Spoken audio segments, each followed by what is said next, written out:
Hey, Sox fans, welcome back. Hot takes and heaters, the MLB centric portion of Future Sox, FutureSox.net. Subscribe to the Future Sox YouTube channel. We do this live on Tuesdays at 9 o'clock. Sometimes, we're talking about the end of a Sox game, and this one in Tampa wrapped up. So we've got kind of a post game to get to what the weekend was in St. Louis and a bunch of other garbage with this Sox team that's 20 games under 500. He's Danny Miller. I'm Nick Murawski. And hopefully you could jump in the comments, give us your Sox takes. It's rough. Danny, welcome, but always good to talk with you, buddy. Yeah, man. Good to be here as usual. How's things going in your life, man? Aside, from being, a fan of quite possibly the worst baseball team we've ever witnessed.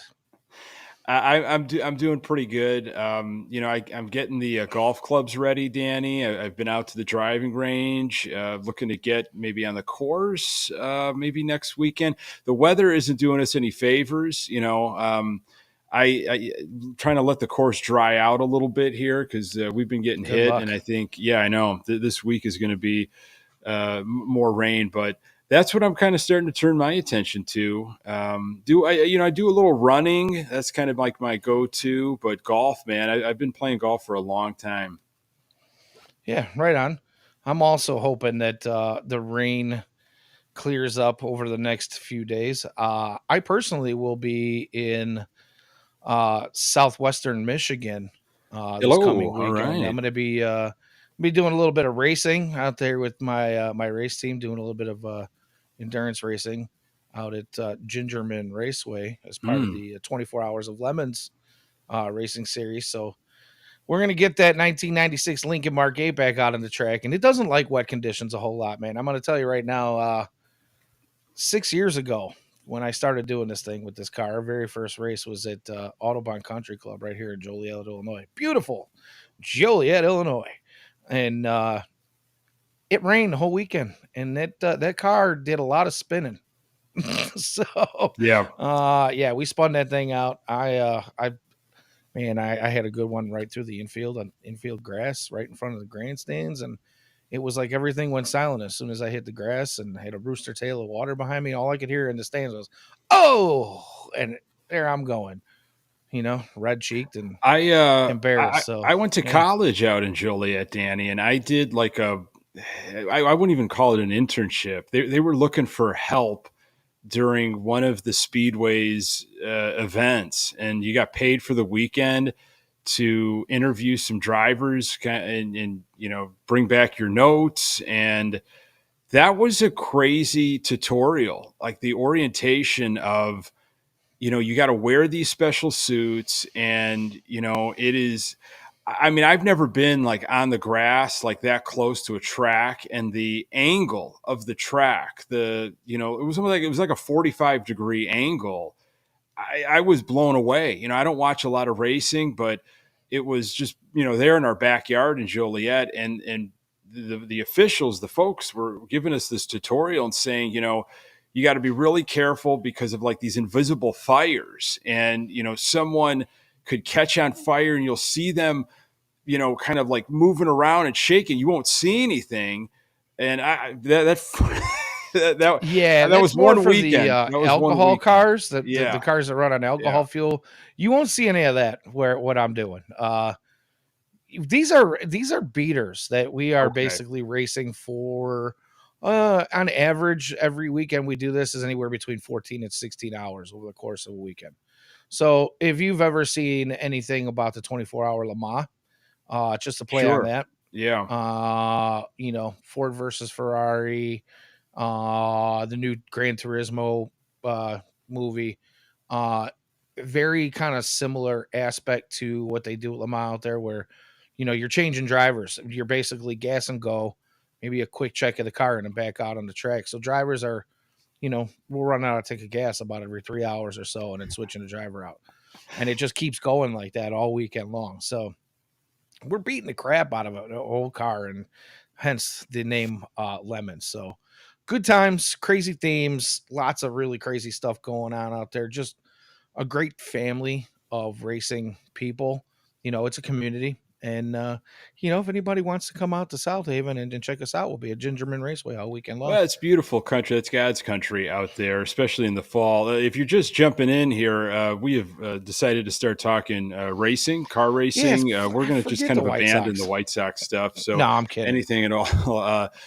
Drew had something before we got into the racing. I was talking about running, and he said, how's I'm your on glove? Can you fire. play right? Yeah, also some Ricky Bobby stuff. But could I play right field? I played a little. I played a little outfield in the day. I think there were. I don't know about you, Danny, but I know you pitched, and maybe as a lefty, maybe you didn't get out to right field. I don't know, but Actually, the right field was my bread and butter in the outfield, man. yeah, you had a bit of an arm as a pitcher, and I could move a little bit, and so yeah, I played a little right field. Right field and first base. Those were my Well, it those were sounds my like a White spots. Sox. That's right up the White Sox alley. First base, get on Yeah, I out don't there hit to right dingers. field. Yeah, But then again, yeah. neither does Andrew Vaughn. So Vaughn, there's and I'm so taller many, than he man.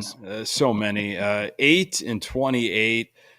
Since the last time we talked, the Sox ended up getting swept by the Twins last week. They cannot figure the Twins out. They can't figure really anybody out. Sox are the only team in the AL Central under 500. So much for that forgiving division.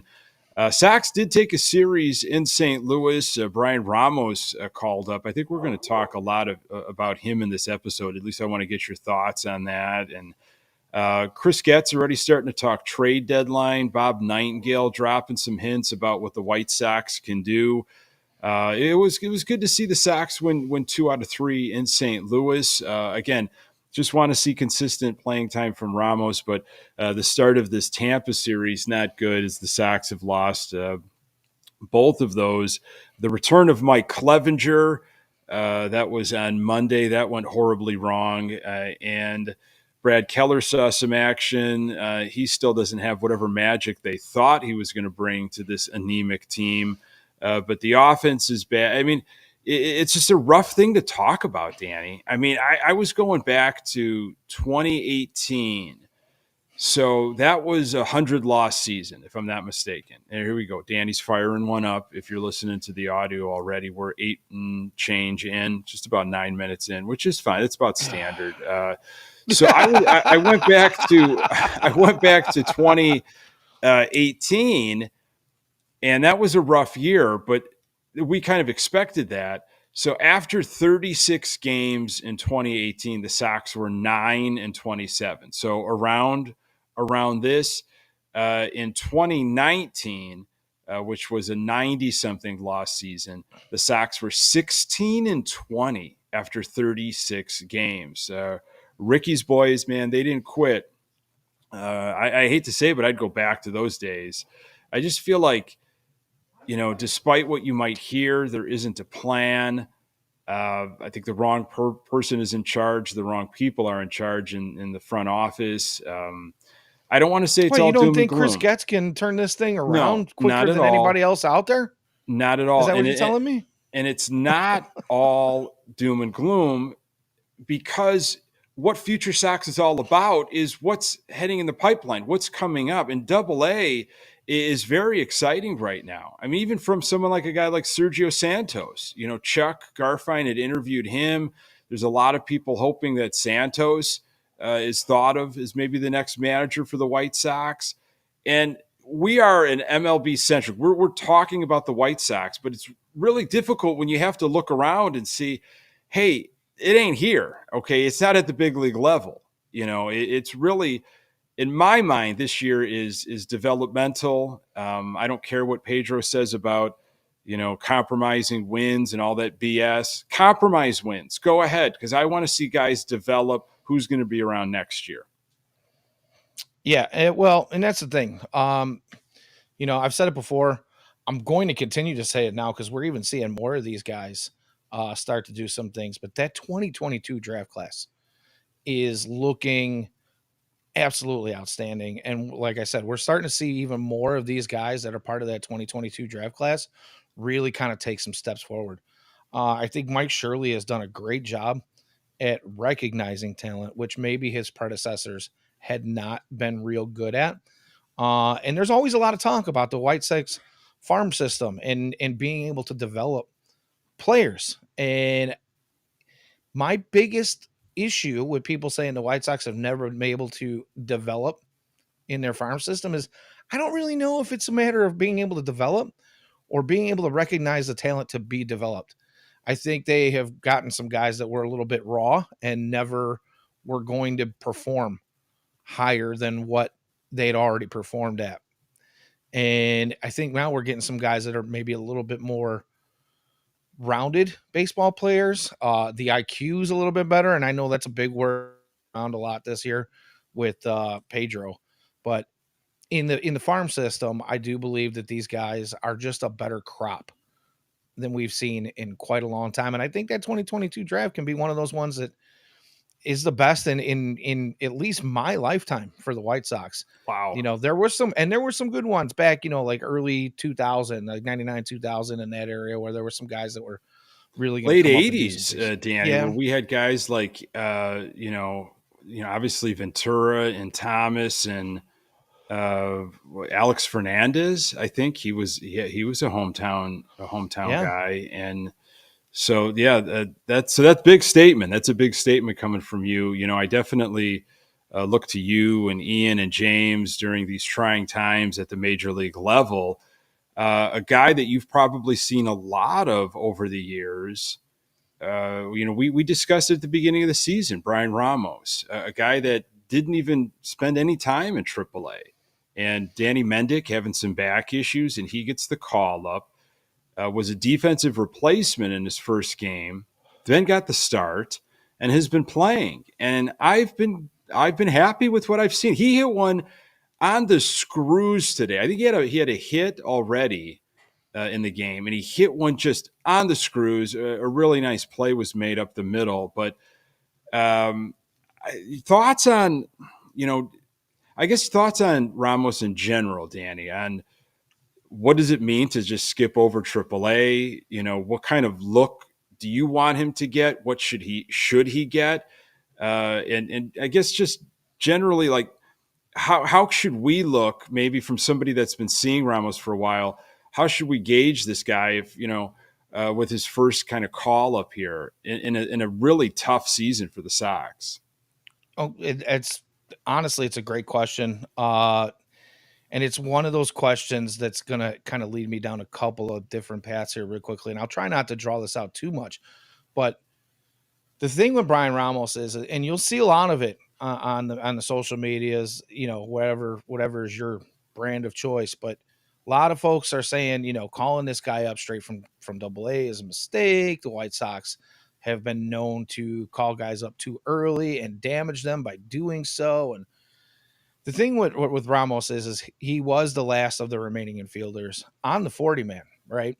And there's a good reason for that. There's a handful of guys in Charlotte that are either too young and are not ready, but are, like guys like Colson Montgomery, who you're not going to bring up just quite yet. Uh, you know, uh, there's a reason for Bryan Ramos being where he was. And the unfortunate case here is they're using option years on some of these young players. And in Bryan Ramos's case, he didn't see any AAA time. But I don't think it's a waste per se, because he's the type of player that kind of has excelled at every class that he's been part of. He often, just like a lot of our other guys, young players, Lenine Sosa being one of them that we've seen in the past, uh, take a little bit of time to adjust when they make the move up. But everything that I've seen from Bryan Ramos this season is that once he got things clicking in Double A, because he had a really slow start, and that's the other thing that a lot of people will point out right now is, his batting average was horrible, his walkout to strike ratio was terrible, his power numbers were Rough not slash good. line. It was a rough Yeah, slash he line. just Yeah. didn't have anything going on. But the 10 to 12 games, about a 2-week period before they called him up, he was really hot. And that's just who he is. He's a guy, once he makes an adjustment, finds a way, gets hot, and stays hot for a while. The biggest problem that I have with him coming up right now is he's probably not going to stay up very long. As soon as Danny Mendick gets healthy, they're probably going to send him back down. The other thing we're going to see is if Yohan Moncada is able to go, like they're saying he's going to be sooner rather than later, as originally predicted, they're going to try to get Yohan Moncada as much playing time as possible because they're going to have to try to flip him if they can get any kind of value whatsoever out of him out of the deadline. So Bryan Ramos' trip to the major leagues right now is probably going to be one that's fairly short lived, but it's really great to see him doing some nice things. Yeah, I want to see the playing time. I want to see what he can give. I mean, make some mistakes defensively. Struggle at the plate a little bit. I'm glad that he's not really looking over a match. I think maybe Drew might have pointed it out in the chat. So his AA slash line through 98 plate appearances before the call up was 182, 265, 307. Again, 98 plate appearances.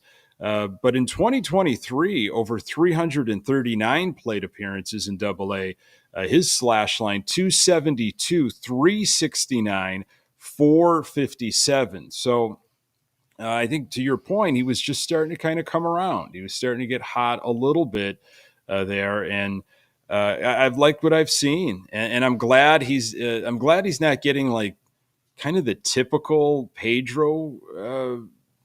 Cold shoulder. I'm just not going to play you. You might pinch run. You're just going to sit and like just learn how this is done. And maybe it's Gatz or somebody above Pedro. I hope that's saying we're bringing him up and you're going to play him. I don't know if you've noticed what's going on with this team, but we want to see what we have because of the deadline, because of when we head into the off season, because I don't believe Moncada will be wearing a White Sox uniform, next year. Right. So what do we have there in Ramos? Yeah. And, you mentioned his 2023 numbers in the 300 plus plate appearances. And I'll ask you this: when's the last time you've seen a White Sox third baseman have a sustained over 800 OPS for a long time? Yohan Moncada has done it in parts of his career, but can never seem to stay healthy enough or hot enough to maintain that. I think Bryan Ramos is most definitely the third baseman of the future for the White Sox. And like you say, with Moncada's probably not going to be part of this team by the end of the season if the White Sox can do whatever it is they have to do to deal him for whatever they can get, to be honest with you at this point. That's a lot of money, though. There's a lot of money out there that someone's going to have to take, right? Well, and that's the thing. Yohan Moncada you might be able to just package him up. You might be able to just cut ties with this guy. Honestly, that's crazy to think about. I know it's not something that Jerry has a penchant for. If I'm paying you, you're going to be part of, at the very least, my bench because you're going to be here because you're on my payroll. But the unfortunate fact is his time here isn't long. Most of these guys that are on this team right now are not going to be part of this White Sox team when they are ready to compete. And I think the move and the moves that we're seeing now, but the right move is to continue doing things the way they're doing them right now, is to see what we have when we are ready to compete again. And it's been brought up on this show and a few other shows, a part of FutureSox, that if you are looking at the White Sox payroll for next year, and if you look at the names that Bob Nightingale ran down the other day talking about who's going to be gone and traded at the deadline, you're looking at about a $40 million, $41 million payroll next year before arbitration. And I've seen the arbitration numbers estimated at about $20 million or so for the guys that are on rookie deals and ready to make a few extra dollars. So roughly $61 million on the payroll next year. There's an opportunity to go ahead and fill some holes with some of our young guys that are making their way up now. And the rest can be filled in with some of that available money, and you can still keep the payroll in a very affordable range for Jerry. Those are wonderful things. I mean, those can kind of give you some hope. Here we are. We're not even at Memorial Day, and it's just we're talking about the deadline and beyond and the off season. And we've been down this road before. I remember listening to we're talking like, I think I was just on the verge of starting Good Guys Talk Back. So this was like the summer of 2018. And I was listening to a Chuck podcast where they were going down the big board of free agents, just like where are we going to spend our money? Look at all these names. Look at how this could play out. Look what's on the books for the Sox. Look what's coming off. All that stuff. So we've done this before, and it didn't go the way we wanted it to. Not even close. Obviously, there were a lot of things that went wrong, and just the money wasn't properly spent. So yeah, maybe maybe does get spent this time. Maybe Jerry's like, oh well, maybe I should try to put a winning product if I'm going to try to get money for this big stadium of mine in the South Loop. I don't know. And as I even say that, I'm laughing because I know that's probably not going to happen. But I wonder, Danny, if the Sox will use that mentality of we have so many young guys that we're interested in. Well, why should we go out and spend? Like we've got guys that we want to see, and we'll let them, take on these positions like the Colson Montgomerys, and so we're not going to go out and spend. Let's see what we have with these young guys for a little while. I think that's very possible. And Clutch mentions in the chat that with the money coming off the books and a new broadcast deal being up in the air, attendance is in the gutters. Where does the money for next season come from? Well, number one, I think that new broadcast deal is pretty much a done deal. And it's supposed to bring in, and of course, it's again a company that Jerry has quite a bit of stock in. So that's going to be helpful for him and the White Sox. So I don't think that's an issue. The other thing about attendance is it's not the, I know folks will tell you, well, attendance being in the, especially owners will try to tell you that, oh, well, attendance is down, so I can't spend money. I don't believe that.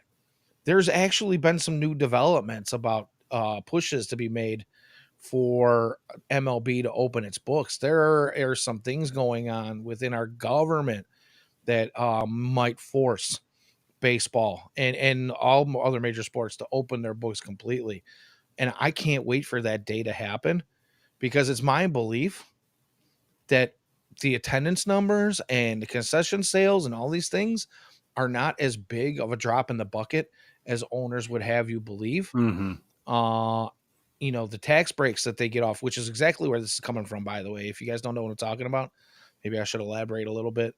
The IRS has now gotten involved in, I won't say it's the exemption MLB, but they have gotten involved in the fact that there's that double amortization clause that Bill Veeck actually had a hand in helping Major League Baseball. Bill Veeck.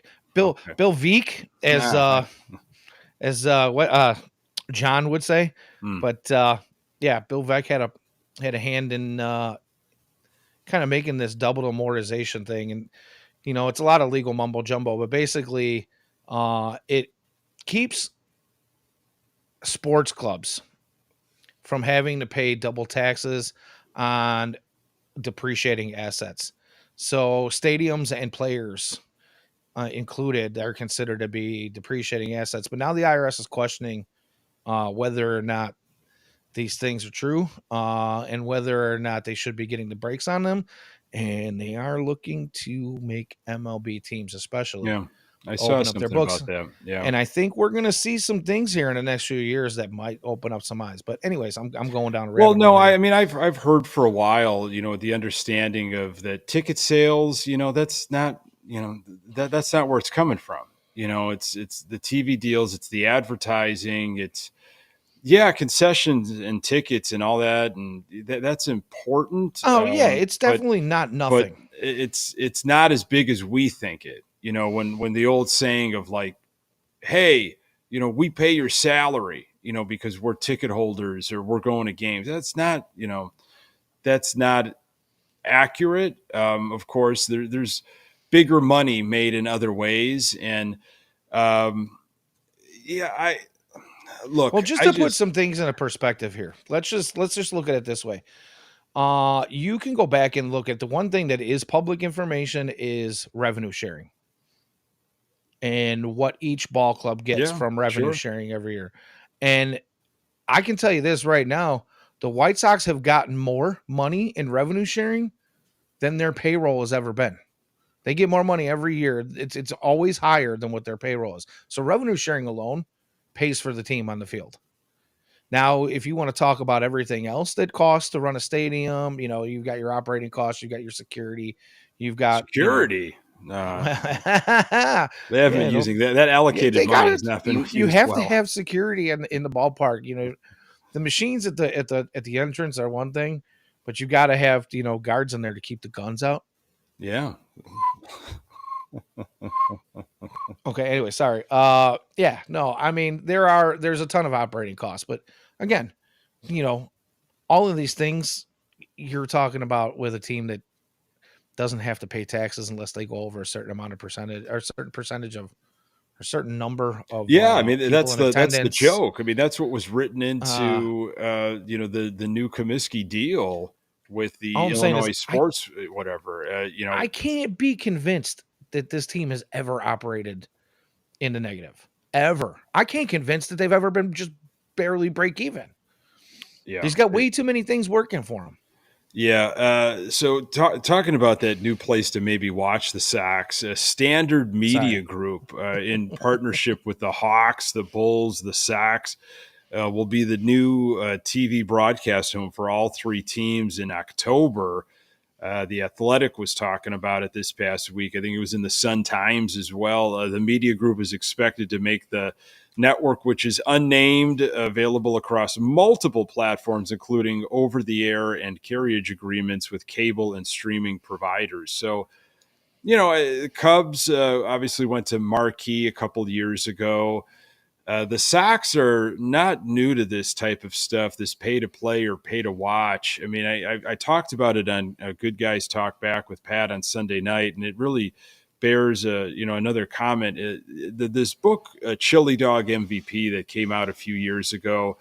It's a fabulous read. It kind of centers on Dick Allen in the 1972 Chicago White Sox season, the lore of Dick Allen and how great he was and that team and how kind of he kept the Chicago White Sox relevant and around. And there was talk of maybe Seattle, maybe Milwaukee that the Sox were going to move to. Well, in this book, they really they go over uh, the Sox were a dominant force in Chicago. We think of in our lifetime, well, second fiddle in the second city. That wasn't the case years ago, especially 50s, 60s. And, the Sox were, of the two teams, Cubs and Sox, the first to decide to go to cable, pay to watch your team, where, of course, the Cubs stayed on WGN.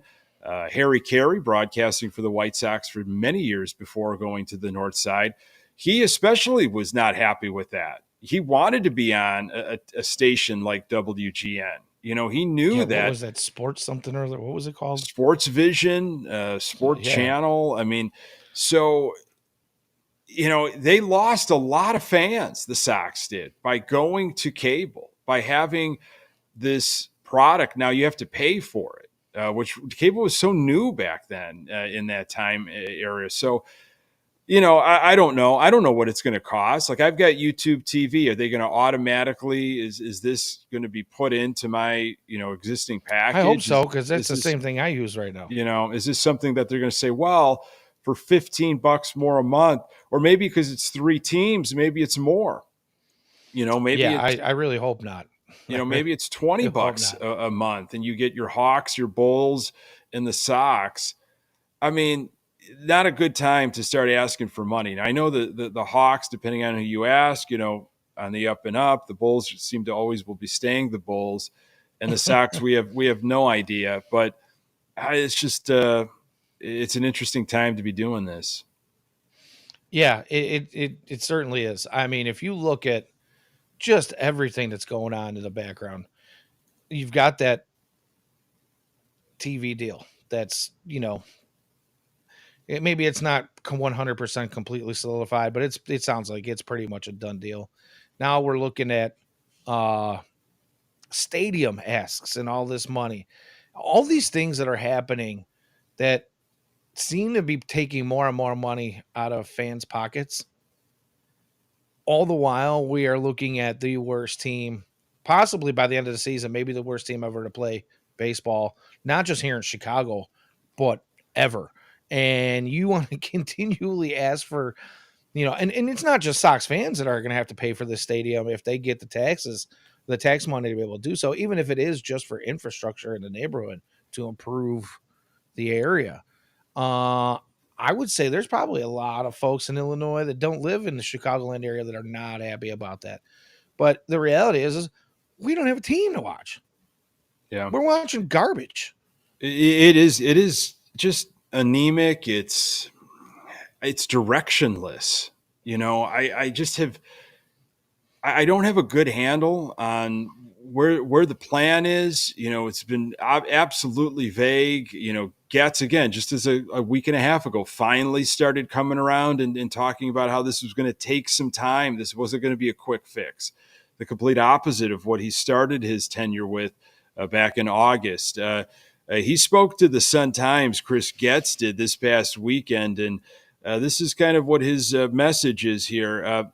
It's similar to the message from last fall and all off season. We will be open-minded on anything to further set us up for success, Getz told the Sun-Times in relation to the trade deadline. Our farm system continues to move toward the top of the majors, and it's vital for the long-term health of the organization to look for ways to add to it.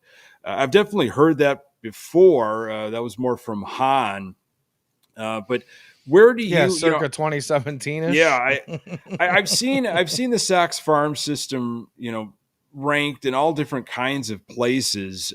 Jim Bowden of The Athletic went through every team just a few days ago and wrote reasons to be optimistic, reasons to be pessimistic. Absolutely hilarious. He focused on food for everything that was supposed to be optimistic for the White Sox. He didn't mention about one player in his blurb. It was all about the food options at Sox Park, and pessimistic, variety of reasons. But he said Sox system in the bottom third. It's a bottom third farm system. What are your thoughts on that?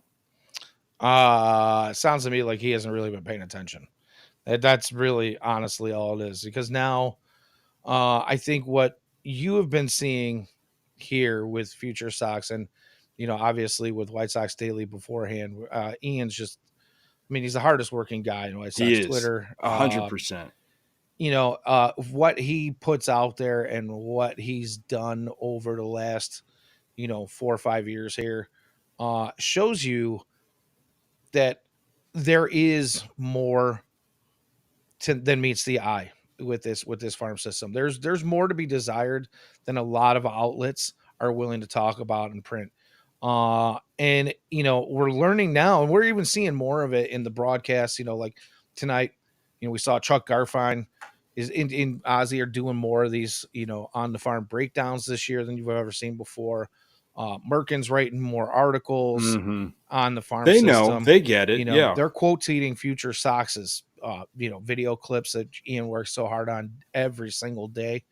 And more and more people are kind of taking notice. When you see Chuck Garfien say, "Oh, this guy Duke Ellis is the best base stealer in the system," he might be the best base stealer in minor league baseball right now, and very possibly when he makes his way up, will be the best base stealer at the MLB level across the board, not just for the White Sox. When you see things like Jacob Burke gunning guys down at the plate like they showed tonight, you're seeing the Bryan Ramos videos before he comes up. You're seeing, you could go on with any of the pitching staff. Jonathan Cannon wasn't talked about much at all before this season, and now the whole world is talking about him. I'm not sorry, not Jonathan Cannon, Mason Adams. Jonathan Cannon actually wasn't talked about enough either, to be completely honest with you, even though he's now made his major league debut. But the Sox have got a system full of guys that people are just now starting to find out about. And I think it's a great thing. And I honestly think that Bowden just hadn't had a chance to see any of that kind of stuff. Yeah, I've been told, and it's not like I needed to actually be told, but some of the things that I've read over the years, but it has been uh, it kind of explained to me that he really doesn't have his finger on the pulse of what's happening that you might anticipate or expect from a national writer. So I just wanted to get your thoughts on that, as I believe, and I trust you as I trust Ian and James. And if you were to buy stock in just a content creator, I think you'd buy stock in FutureSox. I would buy futures for Ian Eskridge. Absolutely. Again, hardest Yeah. working man in White Sox Twitter, hands Yep. down. Yep. Nobody does more than that guy. He deserves every bit of recognition that you could possibly give him. And to be honest with you, if I had $1 million in the bank, I'd put this guy on my payroll. But I don't. It would be fun if we had like, Sox. I don't know if you would, whatever, but White Sox podcasts, and there's so many of them. And we did like awards, and it was just like everybody that's a content creator is involved in the voting process. Like we're kind of, because we're all in it. But I guess you should open it up to everybody because so many people are so wonderful and gracious with, jumping in and consuming and passing things along, and they're affected by everything. But I would put, everything that Ian has done, I'd put it up there. It's award worthy, is what I'm trying to say. And this is a great time to be connected to FutureSox. And again, we want to keep our eyes on the product, the major league product, but it's really tough. You know Yeah. that. I mean, if you're listening and watching, you get it. You've gotten it for a long time. It is confusing. It's frustrating, and you have to find those like Corey Lee. I've been excited about Corey Lee. He's getting more playing time. I like what I'm seeing from him. It's not true. like wow. I'm going to tune in just for Corey Lee, but like those are little things, little silver linings that you got to just appreciate. Can I? I'm sorry, I don't mean to change the subject real quick, but I have to address this comment Sure. in the chat. Drew Boggs, Yeah. Missy, which if you're not familiar with Missy / Messy Carol on Twitter, she is a content creating machine as well. Shy Sox Mike, again, throws a lot of content out there. I don't know much of it he creates on his own because no offense, Mike, but you like to take other people's stuff a lot. Oh, Danny. Just gonna throw it out there, Danny. like, hey, well, you know what? He's got a lot of his own thoughts too, which I'll give him. He's a heck of a writer. He can definitely put together a great blog. But let's just go down the line. Let's talk Ian, about all the content creators. And I think Ian, yeah, it's also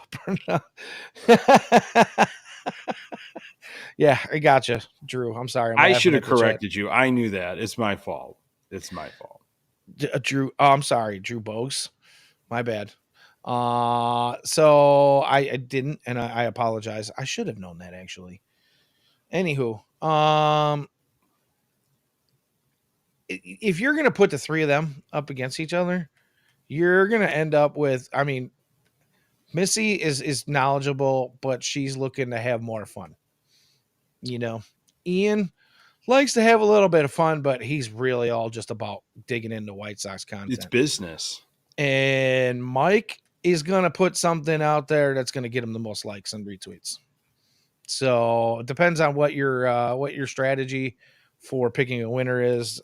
Three very different content creators, all with a lot of great content out there. So I'll just say, just depends on what you're looking for. And people say that there's no White Sox fans out there. I mean, there are tons of White Sox fans. It's Dude, just, we're here. We're here. We're absolutely here. We're grinding it out. No question about it. Speaking of grinding it out, Garrett Crochet, he threw this past weekend in St. Louis. Not a bad outing at all. I liked his outing. He's already at 40-something innings through 8 starts. His high mark, 2021, I think he threw like 54 innings. a total of 75, 76 innings in the last 3 years. Pedro Grifol, the fearless leader, Pedro Grifol, the obsessed one, talked about recently. There's a good chance he's going to be going to the bullpen because we need to limit innings, and you know if he keeps up a pretty impressive pace for, again, this first year taking the hill, towing the rubber, being a starter. This is a hypothetical. I'm just throwing it out there. If somebody offers the Sox a really nice package for Garrett Crochet, do you say goodbye to Garrett Crochet? Me personally, I'm Yeah. hanging on to him. It's gotta be a blow me out of the water type of deal to even get me to think about it. But we're talking about, again, White Sox don't like to spend on pitching. They don't like to give long pitching contracts. This is a guy that's under team control for, quite a few years here after this season. And really the only pitcher uh, actively on this team that seems like he's going to be able to do anything. Again, I said it earlier where we do have some young pitching coming up through the farms right now, but we just don't know what we have in them until they get up here. I'm really looking forward to seeing a lot of these guys come up and make their way up. But, Garrett's here. I just don't see any way that you can get rid of him. You're going to need somebody to anchor this rotation for a while. And if you're not going to go out and spend a ton or give somebody a big contract, it's going to have to be Garrett Crochet. Nightingale, as you mentioned earlier in the episode, talked about how all these players that potentially could be dealt. Kopech's name was in there, Fetty and Clevenger, which I mean he threw on After Monday. That start yesterday, I mean, again, shaking the rust off, perhaps, or just completely horrible, no good, bad, and should have never been brought back. And then there's the other question of, does anybody else want to take on his issues? Exactly. So whether it's issues or whether it's just actual play, like who on this roster right now are you saying, wow, like this guy's really making a case. Like we're going to be able to get something for this guy. Are teams lining up again? It's early for the deadline, I guess, but folks are already scouting out and looking at potential help. Here we are in early-ish May. Kopech, I mean, I'm sorry, but I have not been really impressed. He can dial it up to triple digits. He could pump those fastballs, and yeah, he's got some breaking stuff, some secondary stuff that can be dangerous, but everything's with a question mark. I don't think he has any idea. His control is all over the place. I don't see him being a coveted guy right now at the deadline. It'd be great. I would love for some of these individuals to start putting together some really nice. Are you a I told you so kind of guy, Nick? I can be if it favors an argument of mine. Well, I mean, was it basically us, you and I, that had these thoughts about Kopech before the season started? Sure. Yeah. I just look, the control thing is a problem whether you're a starter or whether you're out of the bullpen, whether you have a clean inning or whether you are in a jam, whether your team is, holding on to a 1-run lead or, trying to keep a game tied and claw back. Like, I just felt like there were limitations on when you could use Michael Kopech and be confident, because control was the biggest issue. And I haven't seen anything that's changed my mind. Nor have I. He does have moments where he looks lights out, but there's a level of inconsistency there that scares the crap out of me. If we're going to talk about this guy being a closer, the inconsistencies in his release point, to me, makes it feel like it's a lot of it might be in his head. And you hope that over time, maybe that clears up. And who knows, maybe it does before the deadline comes around. And if he starts to impress in really any role in the bullpen, whether it be a setup man or a middle reliever or a closer. You always hope for the closer because that's what's going to get the White Sox the most return. But maybe he does figure out a more repeatable delivery, or a more repeatable release point on that fastball, because his fastball really is the only thing he's got working for him most of the Yeah. time.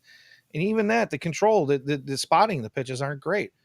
Yeah. It, He so, I labored. mean, Yeah. what kind of return do you expect to get for this guy? You might have to package a couple of these guys to get anything in return.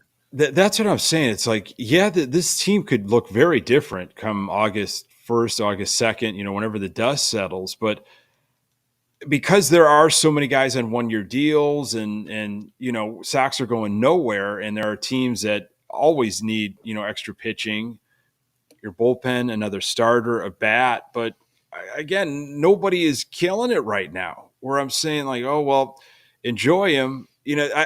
That could change. Absolutely. I wonder, like with Clevenger, if they brought Clevenger back, thinking, well, he was our best pitcher last year, and he seems to be in shape. He seems to be, throwing well in the offseason. We're going to bring him in just so we can flip him.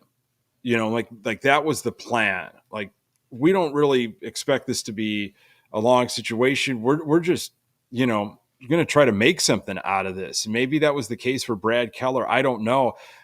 I'm trying to give the Sox maybe The excuses, not that it the even thing about justifies it, but go the ahead. thing about Clevenger is they signed him so late that any one of 29 other teams could have taken a chance on him. Yeah. So if that's the case, if you're thinking, well, we sign him and flip him But at the to take a deadline, chance on you're what the Sox want to really do, though, you're like, really hoping that you get the best out of him in order to even make him look okay to somebody. Because to me, the fact that he was the Sox best pitcher last year and he wasn't terrible. Was he awesome? No, but he wasn't bad. He could be a again, middle. best on a 101 loss team, He so like, right. He could be well, he could be a middle or bottom of rotation guy for a lot of teams.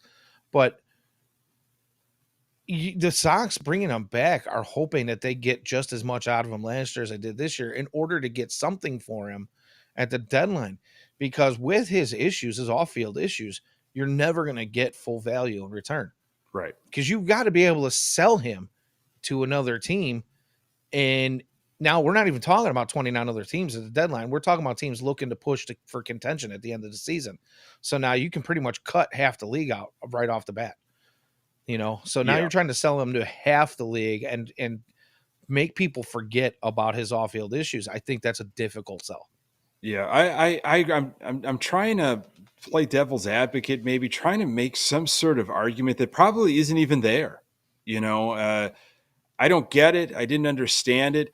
In your mind, who is Clevenger and Keller? Like, who are they stopping from the farm system that we could have maybe been seeing right now? Is there anybody that, you know, hey, why Clevenger and Keller? Like, these other guys could have been getting some time. Now,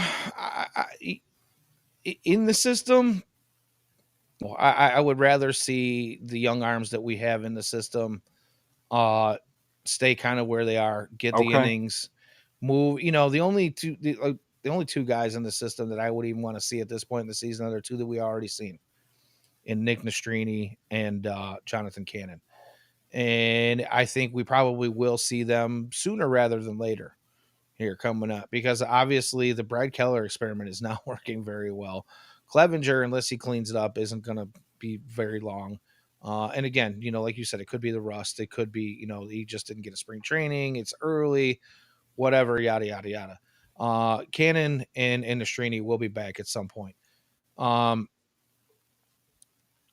just feel like there were other arms on the free agent market that could have been had for close to the same amount of money that they just didn't do. I think they just took Clevenger basically out of the comfort that they had with him being with them last year. And they Sox are trying to sell it as, well, we know who he is because we did have him for the entirety of the last season. And he went and saw a counselor to help him, past his issues. And They tried to sell this whole thing of he's a changed man or things weren't as bad as they seemed or whatever the case may be. Keller was just another one of those guys who was like, he's a Royals retread that they thought, well, we can get him cheap. There are people in the organization that have known him and worked with him already, and we're going to give him a shot. I would have liked to see them go after a couple other guys in free agency, but that's just me. Johnny Cueto was out there. Johnny Cueto still wants to pitch.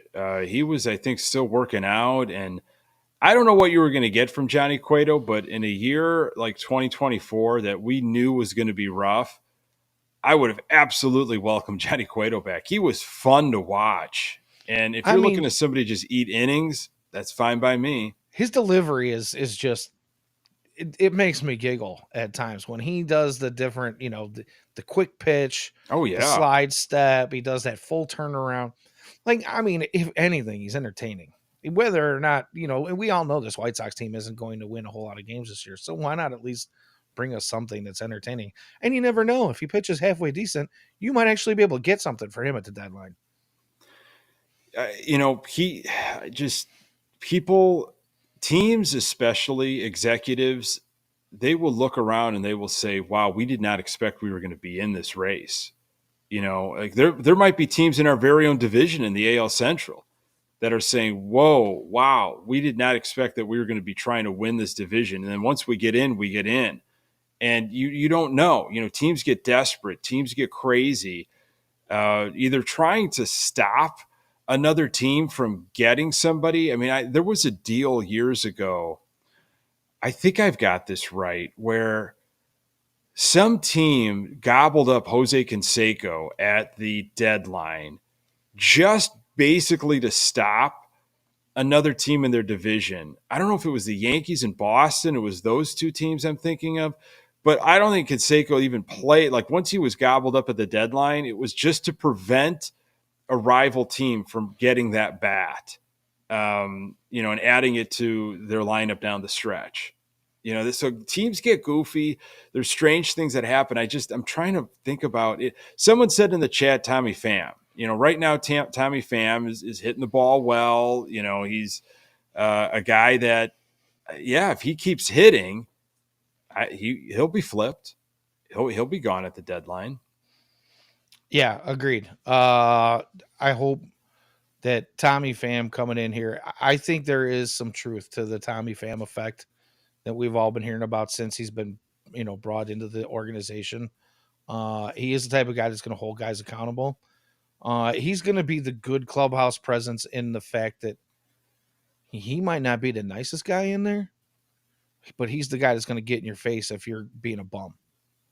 And I think that's part of what's been missing from this White Sox team for a while. But he's going to do it in a way that he's going to make you want to go out and win. He's going to make you want to go out and perform. And he's going to hold you accountable if you don't. And I hope that he can instill that kind of mentality in a lot of these guys before the deadline, because I do think he goes somewhere else. I think he is one of the guys that Nightingale mentioned that, again, he is older. He's been around. He's been on a lot of different teams. But he is a guy who, with his attitude and his never-ending willingness to go out and play with all the heart in the world, is the kind of guy that's going to help boost a contender. You do look at it. He did it last season. He played well in the postseason, got himself to. So did Robbie Grossman with to the a World Rangers. Series. Yeah, right, absolutely. Both of those guys, I think, are guys that you might be able to flip Robbie Grossman just for the simple fact that he has some postseason experience and he is considered a good clubhouse guy. I just don't know how much you're going to get for him. If you were struggling to recognize players on this White Sox team now, just wait till August 1st or August 2nd. August and September, you want to talk about some tough watching. We're not even there yet. This isn't even tough watching yet. It might be fun, though, because this is so? now. Well, now you're going to get a lot of White Sox fans are going to get the opportunity, instead of just watching little video clips here at FutureSox on Twitter or on YouTube, you're going to get an opportunity to see a lot of these young guys that you've been watching these clips of for the last couple of years play right in front of your face on your TV every night. Or if you decide to go to a ball game, you're going to be able to see him in person. Part of that is exciting. And you know what? I'm going to say this right here and now, and I'll probably repeat myself 100 times before the season's over this year. Don't be so hard on these guys. This is not, these are guys that are still coming up and they're still developing. And it's been said many times before that development does not stop at the major league level. As a matter of fact, you're going to see some of your biggest developments happen at the major league level. So, don't be so hard on them. The future's coming, and there are some bright spots. So, speaking of being really difficult on people, as we kind of say goodbyes in a little bit, as I can't believe we're approaching the 1 hour mark, Danny. We've been talking about a team that's 20 games under in an organization. And before we came on, we're like, do we even want to do this show? How do we do Full disclosure, guys, this is a grind, and we're only doing this once a week. So hats off to the podcasts out there. Oh, and hats off to everybody in the chat. I mean, it's been a great chat. Some wonderful stuff going on, and I really appreciate just the consistent chat too. So John Schriffen, we kind of teased it earlier. I don't want to. I don't personally need to spend a ton of time on it, but if you're doing fan centric stuff, and I got to defend him because he was just getting absolutely beat down by Matt Spiegel of 670 The Score. I can't stand The Score. I can't stand Spiegel, and Spiegel going just his partner Danny Parkins isn't great either. Oh, just brutal. I can't stand him. And they're going after Schriffen because John Schriffen mispronounced Bill Veeck's name and said Bill Veeck. Now, Bill Veeck gave the keys to Jerry Reinsdorf. Bill Veeck was the owner of the White Sox for a couple of years. There's a book, that helps with the pronunciation. Veeck is in rec. Bill Veeck, put names on the back of jerseys way back when. Bill Veeck brought the exploding scoreboard. There's a lot of different lore, throughout history with Bill Veeck. I found that is absolutely low-hanging fruit that Matt Spiegel decided to take and just run with and just and make these excuses of well, there's all these other things that he's doing. And then this is just, you should just be grinding your teeth as a Sox fan. If Reinsdorf, if management, if owners, if executives thought it was going to be important for John Schriffen to know all these different names, you got to pronounce these guys right. You have got to say these guys right on air. And they needed that to be done. In his orientation, he would have been talked to. He would have been explained. He would have been no questions. These have to be, and he would have little index cards. He'd have a little list, by his microphone, phonetically spelled out. So he knew he never missed it because this was told to him. It doesn't matter to me. It does not matter to me as a fan. There are bigger things going on with this White Sox organization and team. Why focus on it? Because it gets you clicks. It gets us talking about it. It gets everybody up in an uproar. Oh, who is this Spiegel guy? I got to watch this clip. Wait, and I get it. There are fans that are saying, how can you pronounce Veeck? Schriffen didn't grow up a Sox fan. He didn't grow up anywhere near Chicago. This isn't Benintendi or Hawk, who was around for 80 years. This is a different situation. Man, lay off this guy. I'm sorry. Yeah. My thing on John, he's had some cringe moments, but he's also, again, he's doing a broadcast on a near daily basis for a team that is putrid. And he's learning on the fly. He wasn't even announced until, it was quite, we were getting way too close to the season for him to even be announced. The process should have been done long before. As soon as you knew Benetti was gone, you should have had 5 guys ready to ring up and start immediately. Ian says pronunciations are a bugaboo for him, but John should be given time to develop a little bit. It's not his fault. The White Sox offered him a job. That's his dream job. No, and then, you know what? I can't disagree. But the pronunciation thing, if we look at some of the best announcers in baseball over history, people talk about how good Harry Carey was. He couldn't get anybody's name right. He couldn't get the players on the field on his own team right half the time. You Yeah. know, I mean, before we go off, there's a lot of announcers that, and this is his first time ever doing MLB baseball. It's not like we took him from the East Coast, Boston area, and he was doing anything else. He was bouncing around from basketball, the football, the baseball, everything else, and he's finally found himself a home. Give him a little bit of time to adjust, is all I'm saying. And if you don't There's like just listening to him, mute the damn game and put on some music in the background or whatever. I don't care. Or wait for Steve Stone to talk before you start listening. But he's got some growing pains to go through. I mean, 120 plus years of history that you're going to have to try to get caught up to speed on. And really, I think, take in what has happened with this organization over the last 6-7 years, how the rebuild failed, where Sox anger, that's the other thing. It's like I think that was there's so many other things to be malcontented about. Get caught up to speed on this, and he's going to be fine. He's going to it's going to take some time for him, but to go at it like that, I'm sorry, I have to defend him. That was just wrong. That was lazy on Spiegel and the score. No doubt, no argument here. And you know what? If he decides that he took too much crap over the South Side stand up and the haters thing, and maybe that goes away next season. Maybe he comes up with something better. Maybe he just drops catchphrases altogether. Maybe he was told that Hawk was the most beloved guy in Chicago sports history, and all Hawk had was 32 catchphrases that he used way too much. And I know everybody loves Hawk, but you know what? I got tired of hearing the same 7 stories about Carl Yastrzemski over and over and over again, like they were butt buddies. And after hearing Carl Yastrzemski say, I didn't really even like the guy, I was like, okay, here we go. You know what I mean? But he had, Doug Snort and Can of Corn and Gassy Gone and all these things. But that didn't all happen in his first year. I mean, he did not. These were over years. This was over decades. Got played out too. Yeah. Sox fans ate it up. Fine. But not every announcer has to have 42 catchphrases.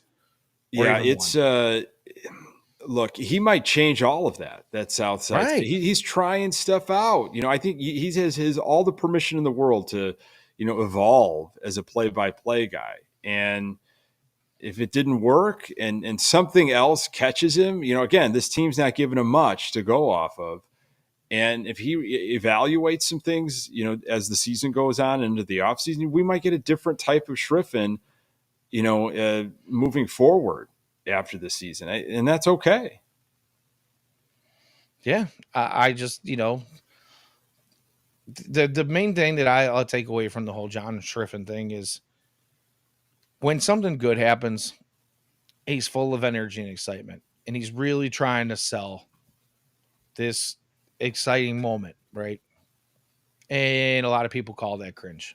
Well, whatever. He's just trying to do his job. He's trying to solidify his place on the broadcast. There's so many other things to be upset about. Let him do his thing. Let him learn on the fly. It's not like this season is going to be a good one again. So why not? Would you rather have this now? A guy getting his feet wet in the broadcast booth today during this season? Or would you want to have that on a season where the White Sox are going deep into the playoffs? Right. And you get a cringeworthy Southside stand up in game 2 of the World Series after Andrew Vaughn walks it off. Yeah. Did I say that? I said that. Yes, I did. Clutch had, he talks about, why Steve Stone gets a pass. Honestly, I have compartmentalized Steve Stone from how he is on social media to what he is like in the booth. I think Steve Stone is very valuable in the booth, especially when it comes to some of the young arms that we're going to be seeing. I loved listening to him, when we had guys coming up, Dane Dunning, and, there's so many that, he was able to kind of give us an idea of, the length the pitcher had, the stamina, what a pitcher is working on when things aren't going right with a certain pitcher, a young pitcher, what they could be doing, overcompensating, what have you. I mean, I think Stone is valuable, especially from the pitching side. how he presents himself on social media is a completely different thing, and it's unfortunate. And I try to separate those, though. Yeah, that might be the understatement of the year here on Future Sox is the difference, the two faces of Mr. Steve Stone. But again, I mean, the guy is so knowledgeable on baseball. There are times it seems like he's got a crystal ball in front of him when he's like, hey Steve, it's 2-2, and these last two pitches were here. What's coming next?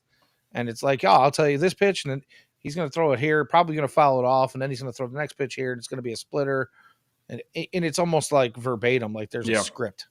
Yeah. So Steve has been around the game for a long, long time, and he's super smart, and he's got many, many years on John. So I don't think Steve Stone was this good when he first came up either. Yeah. Well, Twitter's a whole nother issue. Oh, let's end it right there. Sox have more with Tampa, and then they come home. Cleveland comes to town. Mother's Day weekend. You got a big Saturday game that I think it's that Zip Up, and the Bums are having a tailgate. May 11th, I believe it is. Schriffen wants to get out to that tailgate. He was there for opening day, which again, good on him. Boots on the ground. I got to shake hands with him. He was a nice guy. Yeah, absolutely. I thought that was great of him. Go meet the fans, check out the traditions of tailgating on opening day, and people do it, and the Bums do it really well, and they're going to have food and drink, and maybe Schriffen's going to stop by. Hopefully, good weather. I think that quarter zip is the giveaway too. It's a nice one. That's the 87 to 1990 logo. Hopefully Last Comiskey, those folks are going to be getting their hands on one of those, because that's sharp. But Cleveland this weekend, and then we'll see what happens. But hey, man, we started off, I don't know what to talk about, but here we are, well over an hour. Always a treat, man, talking Sox with you, buddy. Yeah, absolutely. And if you guys are going to get out to that tailgate, enjoy yourselves, like Nick says. It's a good one. I mean, all the things that he mentioned, plus they've got their own personal chef that comes out and really chefs up. Chef Ruddy's out there doing his thing. I have been invited to join them. Unfortunately, I'll be in Michigan racing, but their next tailgate that I'm available for, I will be out there with Dougie Freshness. We'll be doing some cigars, I didn't have any cigars available right now. They're all in the humidor maturing at the moment, so I didn't have anything tonight. But I'll be out there with Dougie Freshness and those guys, and one of their later tailgates. So they're awesome. It's a great time. I had a chance to stop by their opening day, and again, John was out there, and he'll probably be out there again. I see Drew Bogues is going to be out there as well with his wife. So you guys enjoy that and enjoy your giveaway, and keep me in mind while I'm on the racetrack. Okay. Really appreciate everybody jumping in. Appreciate the conversations. Hopefully these, continue with other Sox fans in your life. Pass this podcast along, FutureSox.net. Subscribe, like, all that good stuff. He's Danny Miller at Danny Miller FS. I am Nick Murawski at Nick _GGTB. Hey, until next time, go Sox.